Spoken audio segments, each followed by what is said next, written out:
Cool. We've got John in the studio from the Center for Hope of the Sierras. First of all, tell us what that is and where you guys are located. Sure, absolutely. Center for Hope is a treatment facility for patients who are dealing with, struggling with eating disorders.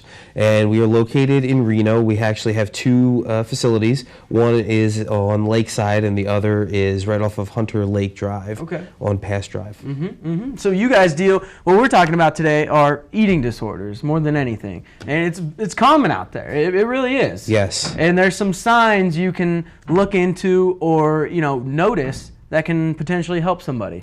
Yes, and what generally happens is that treatment needs to start with some incentive and some motivation, and that usually comes from awareness. And so we have and need families to really look at their loved ones, their behaviors, to see if they may be struggling. And so there are things out there like, are you noticing an excessive amount of weight loss in your loved one over a short period of time?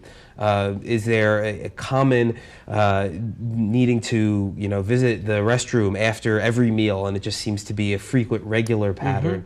Are they dealing with excessive exercise, which is also one way that people compensate via via an eating that can be a disorder as well. Working out too much. Yes, I mean it really can be. It sounds sort of crazy, but it can be. What about? And tell me if this is true or not. The smell of their breath. Have you ever heard of that? Yes. Well, one of the big things that happens with people who are what we call binge purgers, so they eat a lot of food, but then they vomit their intake.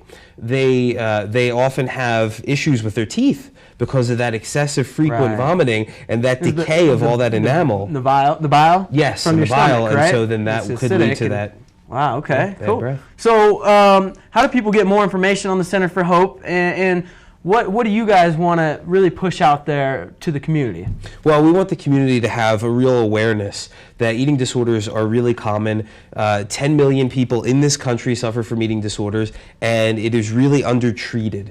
So there is a lot of prevalence, but not a lot of treatment happening. And so we want people to bring this awareness to their loved ones, because oftentimes loved ones are in denial, and they don't want to see that they have a problem and that they need help. Or they're scared of the conflict of addressing it. And so that's where you guys sort of come into play and sort of act as a mediator, would you say? Absolutely. Yeah. We often get calls from parents that say, my child is dealing with this or this. How can we approach it? How do we best handle it so that we can get them to a place where they recognize their own issues and need to come in? Yeah, you guys get to be the heavy or the bad guy, and then the mom or the loved one can sort of step aside and let you guys help out. Absolutely. How can people get more information?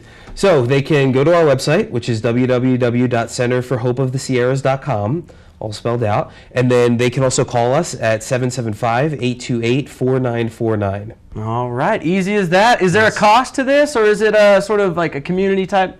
Is there any sort of cost associated with it? Well, the initial calls, that's all without cost, and then if we get to the point where we see that somebody needs to come in for treatment, then we accept most private insurances, and if we don't accept the insurance, we usually can get a single case agreement. So that's the bulk of our patients come in. Yeah, you can't put a price on health. Yes, exactly. I always say that. So you could have all the money in the world, but if you're not healthy, it's not worth anything. Very true. All right, John. Thanks for coming in and spreading the word. All right. No problem. All right, that's going to do it for this interview. We'll be back right after this break.